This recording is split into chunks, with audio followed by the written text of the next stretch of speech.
खबरदार अगर तू दरवाजे से निकली, आला हजरत इमाम अहले सुन्नत मुजद्दिद दीन मिल्लत मेरे आला हजरत से किसी ने पूछा था कि हजरत जी बीबी नात पढ़ सकती है?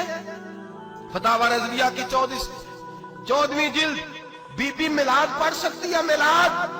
आला हजरत ने फरमाया अगर बीबी मिलाद पढ़ रही हो, नात पढ़ रही हो और उसकी आवाज गैर महरम के कानों तक जा रही हो, फरमाया उसे सवाब नहीं होगा, उसे हराम काम करने का गुनाह दिया जाएगा। बीबी को मना है, वो नात की आवाज भी औरत का ही नहीं पड़ता, दीन में तो औरत की आवाज का भी पड़ता है। दीन में तो औरत की हजरत सैयदा ज़ैनब, हजरत फातिमा की वो लख्त जिगर जो मैदान करबला में इमाम हुसैन बराबर की शरीक रही सैयदना इमाम हुसैन के साथ। याह्या बिन मोइन कहते मैं 15 साल तक हजरत ज़ैनब का पड़ोसी रहा हूं। 15 साल, घर बराबर होता है ना, बंदा बीबी देख ही लेता है। वो बीबी कभी पर्दा डाल के जा रही है दवाई लेने, कभी नजर आ ही जाती है। कहते 15 साल में सैयदा फातिमा की बेटी का पड़ोसी रहा हूं, मैंने कभी बुरके में छुपी हुई ज़ैनब भी नहीं देखी, बुरके में छुपी हुई ज़ैनब भी कभी नहीं देखी। हजरत अब्दुल्ला बिन जाफर तैयार जनाबे अलीउल मुर्तजा के भाई थे, उनके बेटे के साथ इनका निकाह हुआ था, बीमार हो गई। हजरत अब्दुल्ला कहने लगे ज़ैनब चल तुझे हकीम के पास ले जाऊं, तबीब के पास ले जाऊं। तो हजरत ज़ैनब कहने लगी आप जाइए मेरा हाल बता के दवाई ले आइए। तो हजरत अब्दुल्ला जाफर तैयार कहने लगे शरीयत में गुंजाइश है डॉक्टर के पास जाने, हकीम के पास जाने की गुंजाइश है, तू चलती क्यों नहीं? तो हजरत ज़ैनब कहने लगी शरीयत में गुंजाइश तो है, पर अब्दुल्ला मेरी मजबूरी ये है कि मैं फातिमा की बेटी हूं। शरीयत में गुंजाइश तो है पर मेरी मजबूरी ये है कि मैं हुसैन की बहन हूं। शरीयत में गुंजाइश है पर मैं हसन की बहन हूं।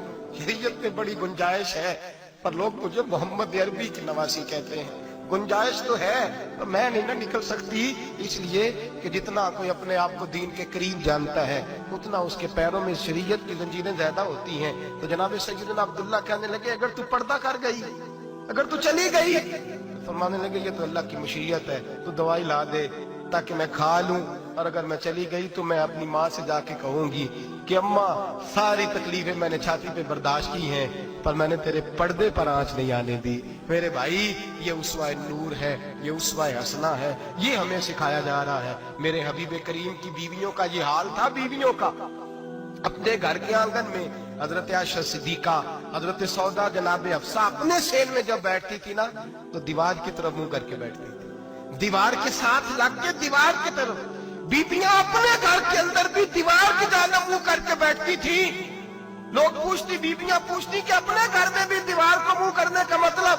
कहती हो सकता है कुछ छत पे चढ़े अचानक नजर पड़े तो हम चाहती हैं फिर भी हमारा चेहरा नजर ना आए उसे, फिर भी हमारा चेहरा नजर। हम अपने घर के अंदर भी पाबंद रहती हैं कि हमारे चेहरे नजर ना आए।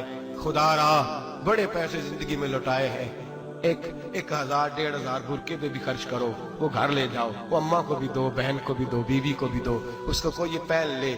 इसलिए कि जब तो हजरत फातिमा के तरीके का पर्दा करेगी तो तेरे आंगन में सैयदा ज़ैनब की तरह की बेटियां पैदा होंगी, वो उस सुन्नत पे चलने वाली बेटियां तेरे आंगन में आएंगी। खुदारा मेरे भाई आज ये नियत करो, ये इरादा करो और अपने घरों को पर्दे का पाबंद बनाओ। अगर एक बेटी पर्दादार हो गई तो कई खानदान पर्दादार हो जाएंगे, अगर एक बेटी पर्दादार हो गई तो कई घराने संवरेंगे, कई जगह पे नूर फैलेगा।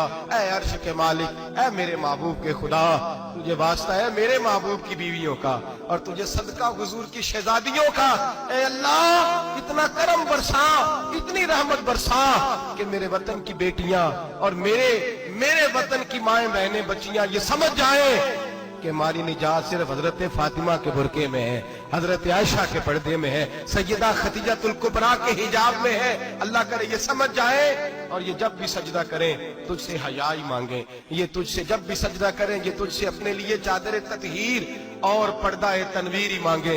अल्लाह करे मुझ बेअमल की मुंह से निकले हुए लफ्ज किसी के दिल में तासीर बन के उतरे और फिर दुनिया के अंदर ये रिवाज आम हो कि हर कोई पर्दा करे, हर कोई बापर्दा हो जाए। ऐ अल्लाह तू तासीर नाजिल फरमा, ऐ अल्लाह तू अमल की दौलत नाजिल फरमा, ऐ अल्लाह हमारी बेटियों को इज्जत की चादर अता फरमा। हमेशा मिदहत खैरुल अनाम में गुजरे, दुआ है ये उम्र दरूद सलाम में गुजरे। आखिर